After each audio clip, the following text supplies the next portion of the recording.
Hello student, कैसे हैं आप लोग। आशा करते हैं आप सभी अच्छे होंगे और अपने घरों में अच्छे से पढ़ रहे होंगे। जैसा कि आप लोग जानते हैं कि हमने अपनी पिछली वीडियो में आप लोगों को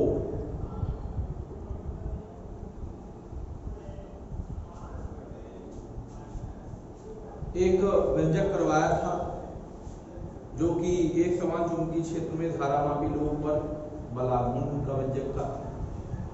और आज की वीडियो में हम लोग धारामापी उस उपकरण धारामापी के बारे में पढ़ने वाले हैं। ठीक, इसको गैल्वेनोमीटर भी बोलते हैं बच्चों। तो देखिए, आज का जो वीडियो है हमारा धारामापी संबंधित। क्या है धारामापी? गैल्वेनोमीटर से नाम से तो नहीं पता चलता, लेकिन धारामापी से हमको ये पता चल रहा है कि धारा का मापन करने वाला। तो बिल्कुल सही है, धारामापी के द्वारा हम धारा का मापन करते हैं। ठीक है, धारामापी क्या है? धारामापी के द्वारा हम धारा का मापन करते हैं बच्चों। ठीक है, तो धारामापी किसे कहते हैं? धारामापी एक ऐसा उपकरण है जिसकी सहायता से हम किसी परिपथ में प्रवाहित होने वाली धारा के मान को हम ज्ञात करते हैं या धारा की प्रबलता का मापन करते हैं। ठीक है, दो चीजें होती हैं, एक तो धारा की उपस्थिति का पता लगाते हैं और धारा की मापन भी करते हैं लोग। तो धारामापी की परिभाषा हमारी पहली क्या है? धारामापी क्या है? धारामापी उस उपकरण को कहते हैं जिसकी सहायता से किसी परिपथ में धारा की उपस्थिति का पता लगाया जाता है अथवा धारा की प्रबलता का भी मापन किया जाता है। समझ में आ गया होगा बच्चों। अब ये धारामापी में दो चीजें होती हैं। पहली चीज इसमें होती है कुंडली और एक चुंबक। कोई भी धारामापी होगी, उस धारामापी में दो चीजें तो होंगी। एक होगी हमारी कुंडली और एक होगी हमारी क्या? चुंबक। यानी सीधी सी बात है, दो चीजों से मिलकर बना होता है, चुंबक और कुंडली से। ठीक है, और ये चुंबक और कुंडली कभी कभी कुंडली आपकी विक्षेपित होती है और चुंबक स्थिर होता है, और चुंबक विक्षेपित होता है तो कुंडली स्थिर होती है। यानी कहने का मतलब ये है कि दो में से एक स्थिर रहेगा और एक आपका विक्षेपित रहेगा, यानी आपका विक्षेपित होता रहेगा। ठीक है, तो इस आधार पर दो तरह के होते हैं आपके धारामापी जो होते हैं, दो तरह के होते हैं। एक होता है चल कुंडली धारामापी। चल कुंडली का मतलब कुंडली चल रही है तो चुंबक स्थिर होगा। दूसरा होता है हमारा इस चल चुंबक धारामापी, यानी चुंबक चलेगा यानी विक्षेपित होगा और हमारी कुंडली स्थिर होगी। इस तरह से देखिए, हमारा जो चुंबक धारामापी के प्रकार होते हैं बच्चों, दो तरह के होते हैं। एक होता है चल चुंबक धारामापी और दूसरा होता है चल कुंडली धारामापी। चल चुंबक धारामापी किसे बोलते हैं? भाई, इस प्रकार के धारामापी में कुंडली स्थिर होगी जैसा कि मैंने बताया, और चुंबक कैसा होगा? विक्षेपित होगा। ठीक है ना। इस तरह के धारामापी दो होते हैं, एक स्पर्शजा धारामापी होता है, एक हेल्महोल्ट्ज धारामापी होता है ना। ये दोनों चल चुंबक धारामापी। अब अगले सेशन में आते हैं हम चल कुंडली धारामापी। चल कुंडली धारामापी में दो तरह के धारामापी होते हैं। एक होता है निलंबित कुंडली धारामापी और दूसरा होता है वेस्टर्न धारामापी। एक निलंबित कुंडली धारामापी क्या होता है? इसमें एक तो ये बात क्लियर है, चल कुंडली धारामापी जब हम पढ़ेंगे तो चल कुंडली धारामापी में कुंडली चलेगी और चुंबक हमारा स्थिर रहेगा।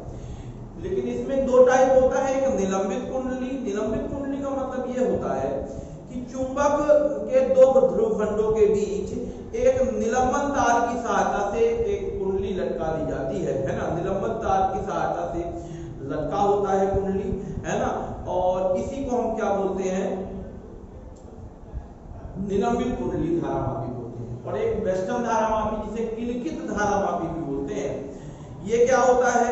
ये धारामापी जो होता है, कुंडली चुंबक के ध्रुवखंडों के मध्य दो चूलों पर संतुलित होती है। चूल यानी मैं बताऊंगा जब मैं आपको क्या कहते हैं डायग्राम बताऊंगा तो पता चल जाएगा आपको। चूलों के बीच क्या होती हैं? संतुलित होती हैं, और इसमें एक सांकेतिक तार लगा होता है, व्यक्ति पैमाना भी लगा होता है वेस्टर्न धारामापी में। ठीक है ना बच्चों। तो ये क्या है? धारामापी। धारामापी से हम धारा को मापन करते करते हैं। धारामापी कितने प्रकार का होता है? 2 प्रकार का होता है, चल चुंबक धारामापी और चल कुंडली धारामापी। और चल कुंडली धारामापी कितने प्रकार का होता है? 2 प्रकार का होता है, निलंबित कुंडली धारामापी, वेस्टर्न धारामापी। ठीक है ना बच्चों? चलिए अब तो देखिए बच्चों, ये धारामापी हमने डायग्राम बना दिया है। एक धारामापी हमारा निलंबित कुंडली धारामापी है और दूसरा हमारा वेस्टर्न धारामापी है। इनके डायग्राम के बारे में मैं एक एक करके समझाऊंगा, आप लोग समझिए कैसे डायग्राम में इसमें क्या कौन सा पार्ट है ना। और इसमें इसका दोनों का जो सिद्धांत होगा, सिद्धांत में इकट्ठा बता दूंगा। ठीक है, तो समझिए थोड़ा सा। आगे सबसे हम लोग निलंबित कुंडली धारामापी पढ़ते हैं। निलंबित कुंडली धारामापी में निलंबित कुंडली धारामापी पढ़ेंगे, फिर वेस्टर्न धारामापी पढ़ेंगे। ठीक है ना बच्चों? आपके जो सिलेबस में ये 2 कुंडली धारामापी है, इन्हीं को मैं पढ़ाने जा रहा हूं। तो पहला नंबर क्या दिया हुआ है? निलंबित कुंडली धारामापी। ठीक है, जैसा कि आप लोग जानते हैं कि ये दोनों जो है किरकित धारामापी यानी वेस्टर्न धारामापी या निलंबित कुंडली धारामापी, दोनों ही आपके चल कुंडली धारामापी के पार्ट है। यानी आपकी चुंबक स्थिर रहेगा दोनों ही परिस्थितियों में और आपका कुंडलियां जो होंगी वो आपकी विक्षेपित रहेंगी। ठीक है ना? तो सबसे पहले ये निलंबित कुंडली धारामापी को ध्यान से देखिए। इसमें 2 चुंबक लगे हुए हैं और इनके आयताखंड में क्या कहते हैं, कटे हुए हैं। ध्यान से देखिएगा, इसमें बहुत आसान है इसको समझना, बहुत आसानी से आपको समझ में आ जाएगा।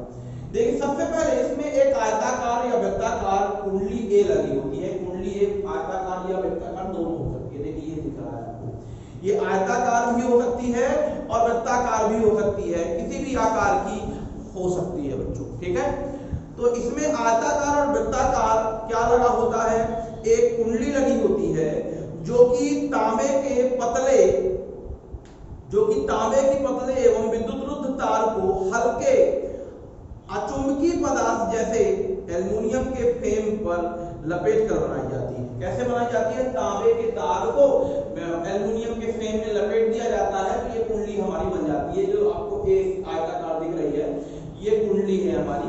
ये कैसे बनाया जाता है? एल्युमिनियम के फ्रेम में से हम तांबे के तार को हम क्या कर देते हैं? लपेट कर बनाते हैं। ठीक है, इनमें 2 स्थायी नाल चुंबक होते हैं। देखिए एक N इधर है और S इधर है। ये दोनों क्या है? स्थायी चुंबक है, स्थायी नाल चुंबक है। ये इनको N और S कहते हैं। इधर साइड N ध्रुव है, उधर साइड S ध्रुव है। ठीक है ना? इन दोनों के बीच में ये हमारी कुंडली रखी हुई है। ठीक है, समझ में आया? अब इनके मध्य जो है फास्फर ब्रॉन्ज की पतली पट्टी F होती है। ये देखिए, ये दोनों के मध्य एक ये पट्टी लगी हुई है F, हमने ऊपर बना के रखा है। ये कौन सी होती है? फास्फर ब्रॉन्ज की होती है। याद रखिएगा, किसकी होती है? फास्फर ब्रॉन्ज की एक पतली पट्टी होती है जो कि किसी टार्जन हेड यानी इसको हिंदी में बोलते हैं मरोड़ी टोपी, है ना। टार्जन हेड से क्या होती है? ये जुड़ी हुई होती है यानी लटकी हुई होती है। ठीक है, और ये जो फास्फर ब्रॉन्ज की पत्ती है, इसके साथ एक छोटा सा, ये जो गोल गोल दिख रहा है ना, ये छोटा सा दर्पण है हमारा। कौन सा दर्पण है? समतल दर्पण है। ठीक है ना, व्यक्ति समतल दर्पण M लगा होता है, जो कि इसके साथ भाई ये घूमेगा तो ये भी समतल दर्पण भी हमारा घूमता है। ठीक है, अब समतल दर्पण पर जो लैंप पैमाना व्यवस्था द्वारा प्रकाश डालकर कुंडली का विक्षेप ज्ञात किया जाता है। ठीक है ना, लैंप पैमाना व्यवस्था द्वारा प्रकाश डालकर कुंडली का विक्षेप ज्ञात किया जाता है। अब देखिए इसमें, देखिए ये जो ध्रुव खंड है हमारे, ये कटे हुए हैं और ये अवतल बेलनाकार कटे हुए हैं, अवतल बेलनाकार कटे हुए हैं। और इनका कटा होना इसलिए होता है क्योंकि इनके बीच जो चुंबकीय क्षेत्र हो त्रिज्यी हो, ऐसा हो, त्रिज्यी हो, है ना। और इसके अलावा जो कुंडली के मध्य में जो खाली स्थान होता है, ये देखिए खाली स्थान है, इस पर एक नर लोहे का क्रोड होता है। ये देखिए एक क्रोड दिख रहा है, किसी को टच नहीं कर रहा है, ये टच नहीं करेगा। तो एक नर लोहे का क्रोड होता है C, ये इस प्रकार रखा जाता है कि कुंडली को कहीं भी स्पर्श ना करे।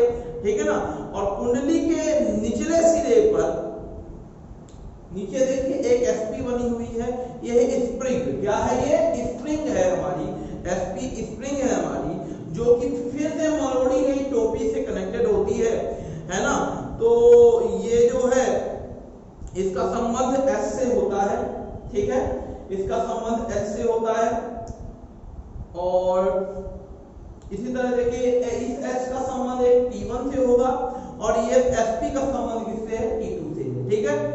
अब यह सारी जो व्यवस्था है, ये जो पूरी व्यवस्था है एक कांच के कहा जाए या फिर अचुंबकीय पदार्थ कोई भी उसके बॉक्स द्वारा बंद किया जाता है, जिससे कि वायु अंदर ना प्रवेश करे, धूल के कण अंदर प्रवेश ना करे, है ना। तो ध्यान रखना है कि ये कैसे बना होता है, एक अचुंबकीय पदार्थ के अंदर बना रहता है, ठीक है ना, ध्यान रखना है। तो ये था हमारा क्या, निलंबित कुंडली धारामापी, ठीक है ना, समझ में आया। तो इसको देखिएगा, इसका ये हमारा निलंबित कुंडली धारामापी था, है ना। और अब अगला बताते हैं वेस्टर्न धारामापी, ठीक है ना बच्चों। देखिए अब वेस्टर्न धारामापी, तो वेस्टर्न धारामापी में देखिए इसका भी डायग्राम बना हुआ है। ये जो धारामापी इसमें भी एक ये जो है ये आयताकार या वृत्ताकार एक कुंडली होती है ए, है ना। और ये जो चुंबक के बीच रखी जाती है, दो चुंबकों के बीच रखी जाती है। इसमें जो चुंबक होते हैं वो शक्तिशाली नाल चुंबक होते हैं, ठीक है ना। इसके फ्रेम की धुरी को, ये देखिए फ्रेम की ये जो धुरी है हमारी, ये देखिए धुरी दो तरफ बनी हुई है, इनको बोलते हैं चूल, है ना। ये चूलों के बीच फिक्स रहती है, ये ऐसी बनी रहती है कि ये बिल्कुल फिक्स हो जाए, ध्यान रखिएगा। ये ऐसी चूल, इसको चूल बोलते हैं। ये चूलों के बीच ये क्या होती है, फिक्स रहती है, ठीक है ना, फिक्स की जाती है। P1 P2 दो चूल हैं, इनके बीच संतुलित की जाती है और ऐसा संतुलित की जाती है कि स्वतंत्रता पूर्वक ये घूम सके, ठीक है ना। अब देखिए इन धुरी के सिरों पर जो फास्फर ब्रॉन्ज की बनी दो हेयर स्प्रिंग होती है ना। फास्फर और ब्रॉन्ज की बनी दो हेयर स्प्रिंग S1 और S2 होता है। इसको बोलते हैं S1 और इसको बोलते हैं S2, ठीक है, लिखा हुआ है S1 और S2 दो फास्फर ब्रांच की बनी होती है, जो कि कुंडली के घूमने पर ऐंठन बल आघूर्ण उत्पन्न करती है। ये क्या होगा, कुंडली घूमेगी तो इस तार पर ऐंठन बल आघूर्ण उत्पन्न होगा और ये जो ऐंठन बल आघूर्ण जब उत्पन्न होगा तो कुंडली में धारा प्रवाह बंद हो जाएगा और ये स्प्रिंग कुंडली को पूर्वावस्था में ला देगी, ठीक है ना। मतलब ये देखिए ये क्या होगा, ऐंठन जब ये घूमेगा तो भाई रुक जाएगा, ये फिर से घूमने लगेगा, ठीक है, फिर ये वाला रुक जाएगा, फिर इस पे घूमने, इस तरह से ये क्या होता रहेगा, घूमता रहेगा बच्चों।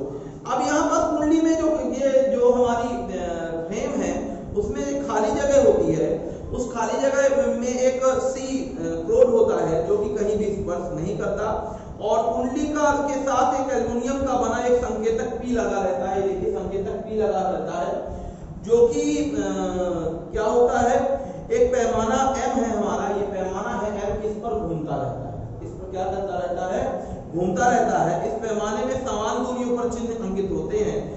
इस पैमाने का शून्य उसके केंद्र पर होता है और इधर उधर जो होते हैं वो पैमाने बने होते हैं। इसके अलावा पैमाने, ये जो हमारा पूरा हमारा ये जो व्यवस्था है ये एक अचुंबकीय पदार्थ के बॉक्स में रखा जाता है, कांच के बॉक्स में संकेतक को रखा जाता है और यह व्यवस्था हमारी क्या कहलाती है, वेस्टर्न धारामापी कहलाती है।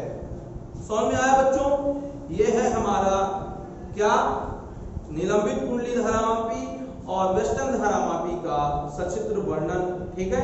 अब मैं इसके बारे में सिद्धांत करेंगे हम इसके, ठीक है ना बच्चों। देखिए तो इसको मिटा देते हैं हम अभी और फिर आगे करते हैं सिद्धांत। सिद्धांत देखिएगा, दोनों का सिद्धांत मैं बताऊंगा और देखिएगा क्या अंतर है, इसमें भी देख लीजिए। सबसे पहले हमारा चल कुंडली धारामापी का चल कुंडली धारामापी का सिद्धांत। देखिए बच्चों, इसीलिए मैंने चल कुंडली धारामापी लिखा है क्योंकि दोनों का सिद्धांत बिल्कुल एक होगा। सिद्धांत आपको अलग नहीं रखना है, ठीक है ना। आपने विक्षेपक बल आघूर्ण पढ़ा है कि नहीं पढ़ा? विक्षेपक बल आघूर्ण। अभी तो इसके पहले वीडियो में हमने आपको बताया था कि विक्षेपक बल आघूर्ण जो होता है टाउ बराबर NAV, टाउ बराबर NAIV होता है। क्या होता है? टाउ बराबर NAIV होता है।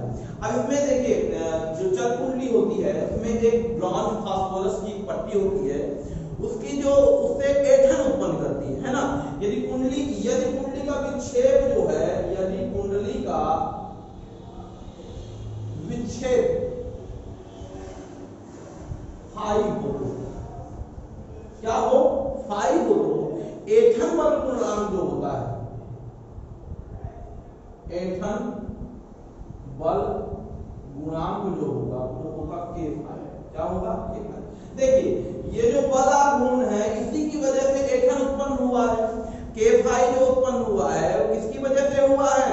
क्या कहते हैं, इसकी वजह से हुआ है। ऐंठन मतलब डेल्टा गुणांक जो आपने निकाला था उसकी बात कर रहा हूं मैं, है ना। संतुलन की अवस्था में क्या होगा? संतुलन की अवस्था में ये इसके बराबर हो जाएगा, यानी NAIV बराबर K5 हो जाएगा। अगर हम K5 में I की वैल्यू निकालें, I बराबर कितना आ जाएगा? देखो I बराबर आ जाएगा K5 और NAV, है ना। अगर कांस्टेंट वैल्यू हम हटा दें तो ये आ जाएगा हमारा, कितना आ जाएगा? I बराबर G5, जहां G बराबर K/NAD होगा। ठीक है। अब यहाँ NAB के नियतांक बोलते हैं, इसे धारा मापी नियतांक बोलते हैं। क्या बोलते हैं? इसे धारा मापी नियतांक कहते हैं।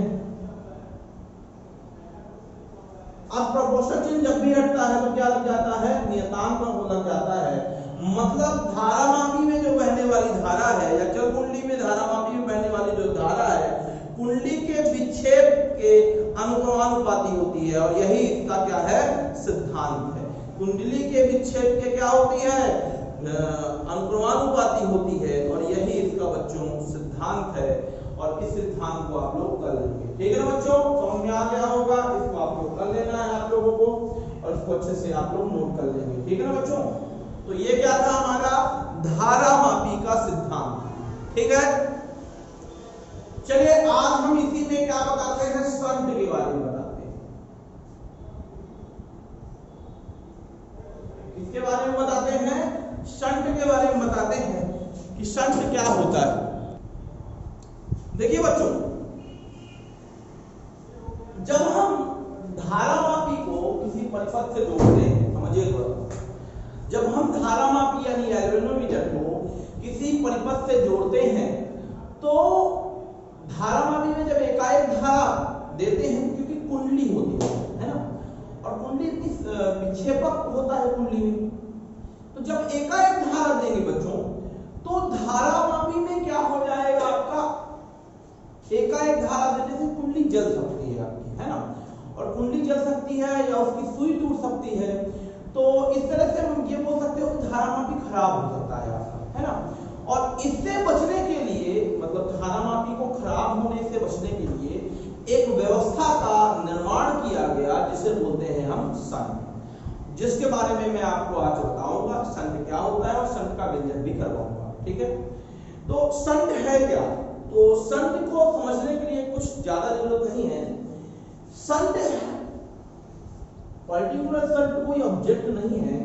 शंट केवल क्या होता है? ये जो धारा मापी है हमारा, जिसका मान लीजिए प्रतिरोध G है, अगर हम इसके समांतर क्रम में, इस क्रम में समांतर क्रम में एक प्रतिरोध S लगा दें, क्या लगा दें? S लगा दें, तो ये क्या कहलाएगा? हमारा शंट कहलाएगा। अल्प प्रतिरोध का तार लगा देगा। फिर से सुनिए, यदि हम गैल्वेनोमीटर के समांतर क्रम में एक अल्प प्रतिरोध का तार लगा देते हैं तो यह व्यवस्था शंट कहलाती है। क्या कहलाती है? शंट। शंट कुछ है नहीं, इसे बोलते हैं शंट। एस को बोलेंगे शंट, यानी प्रतिरोध को बोलेंगे शंट, जो कि क्या होगा? जो कि गैल्वेनोमीटर के समांतर क्रम में लगा होता है बच्चों, ठीक है ना। तो शंट किसे बोलते हैं? शंट एक अल्प प्रतिरोध का तार होता है ना। शंट एक अल्प प्रतिरोध का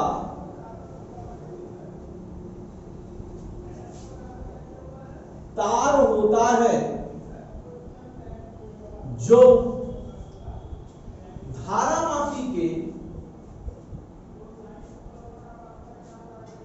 समांतर क्रम में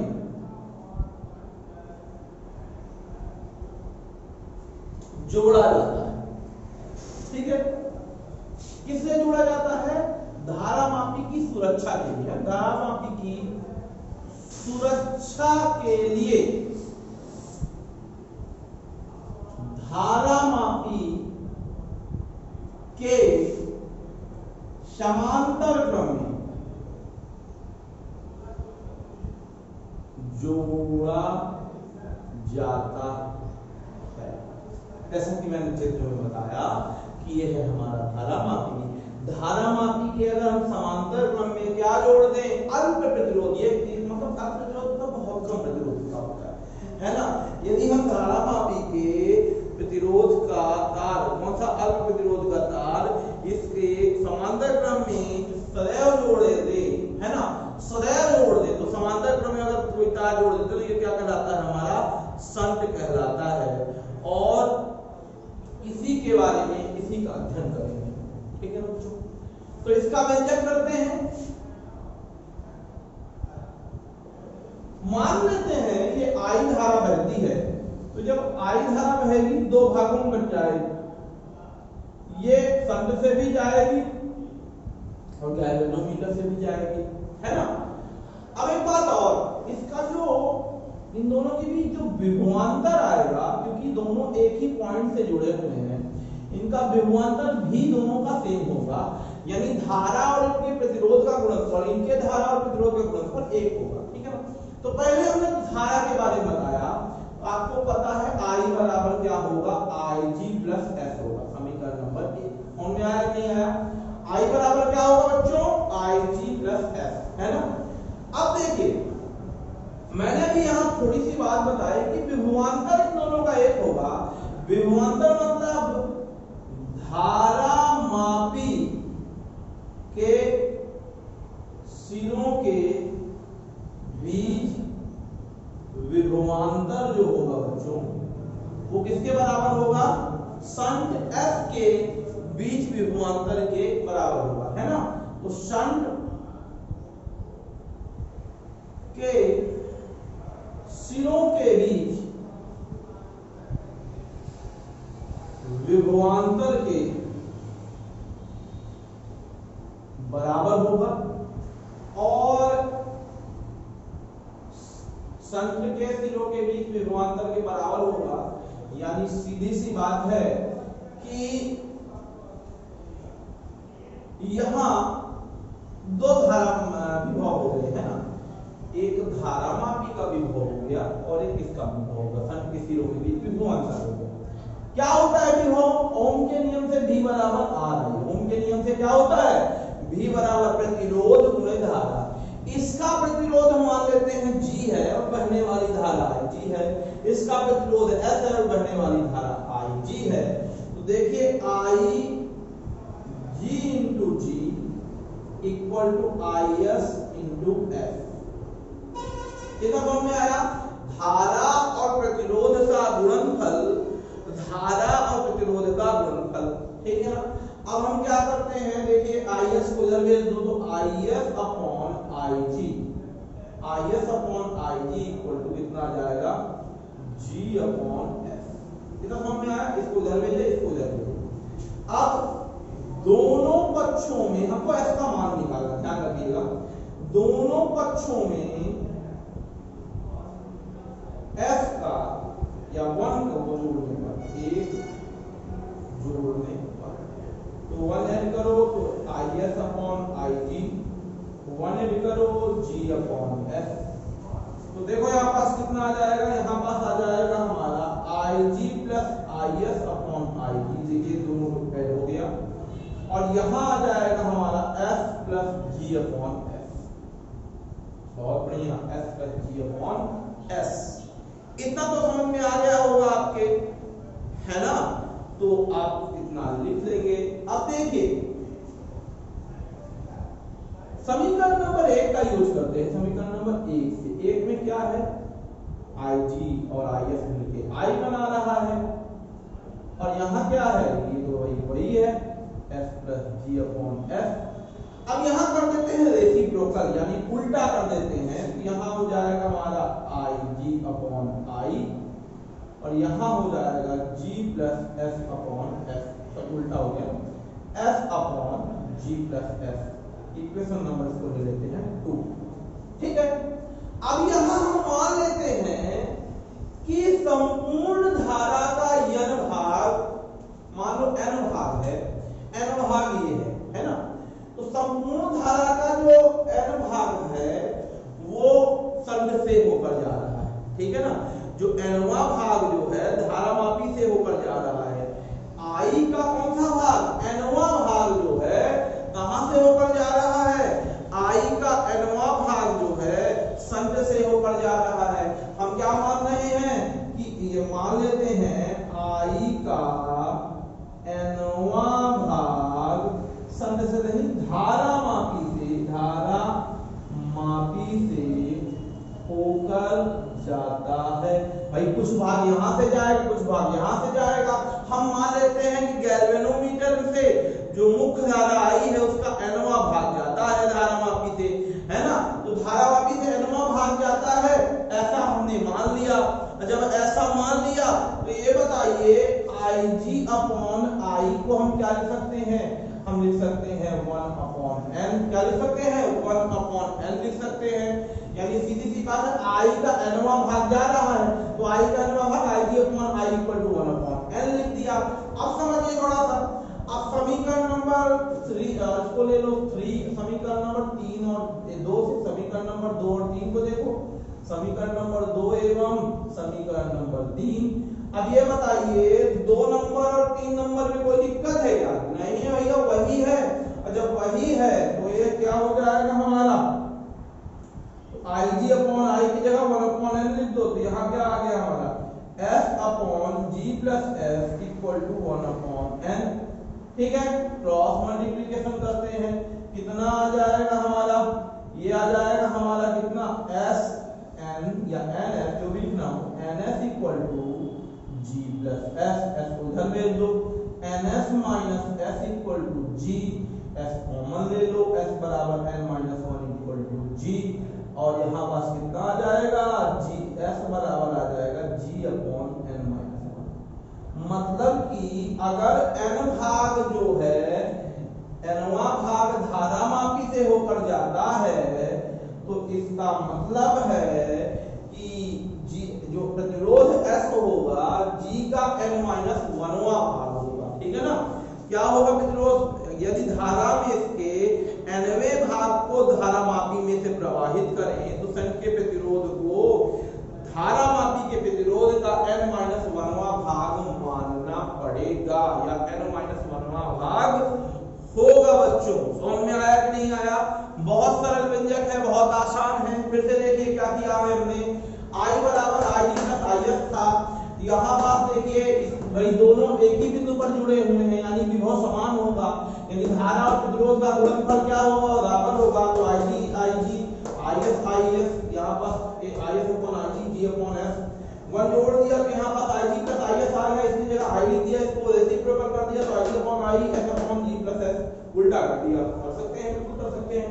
I का nवां भाग धारामापी से गुजार दिया तो nवां भाग गुजर रहा है, तो देखो यहाँ पास ये I का nवां भाग यानी कि IG अपॉन I का रेशियो 1 अपॉन n। इस वैल्यू को हम यहाँ पास पुट कर देते हैं, वर्ड पुट करने के बाद यहाँ पास इसकी वैल्यू निकाल देते हैं। तो ये क्या आ गया कि जो संघ का प्रतिरोध होगा धारामापी के प्रतिरोध से n-1वां भाग गुजारा जाएगा, यदि हम धारामापी से nवां भाग गुजारे तो। समझ में आया बच्चों? ये था हमारा संघ और संघ का व्यंजक। आशा करते हैं आप लोगों को समझ में आ गया होगा। ठीक है, अब संघ के लाभ और हानि और उपयोग सीखिए। तो सबसे पहले संघ से लाभ क्या है, तो भैया संघ से यही लाभ है कि संघ को लगा देने पर धारा मापी हमारा खराब नहीं होगा। ठीक है, तो धारा मापी के साथ शंट लगाने से धारा मापी का जो परिणामी प्रतिरोध कम होता है, जिसके कारण अब ये जो इसके मान में उल्लेखनीय परिवर्तन हो जाता है और हमारा शंट जो है खराब नहीं होता। इसके अलावा शंट का उपयोग करके हम धारा मापी के परास को बढ़ा सकते हैं। शंट का उपयोग करके हम क्या कर सकते हैं, इसके संकेतक को क्षतिग्रस्त होने से बचा सकते हैं। ठीक है, ये है इसके लाभ। हानि में क्या है, हानि ये है कि धारामापी की सुग्राहिता कम हो जाती है।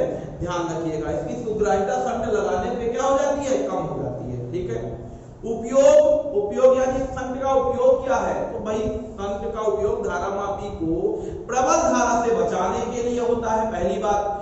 दूसरा उपयोग, शंट को उपयोग हम वोल्टमीटर में कर सकते हैं। धारामापी का यूज हम किसके में कर सकते हैं, धारामापी को वोल्टमीटर में परिवर्तित करने के लिए कर सकते हैं। इसके अलावा शंट का उपयोग अमीटर को बनाने में कर सकते हैं।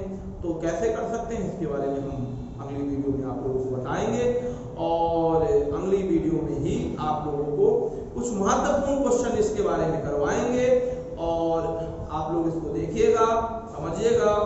और धन्यवाद and thanking for watching this video. Thank you all.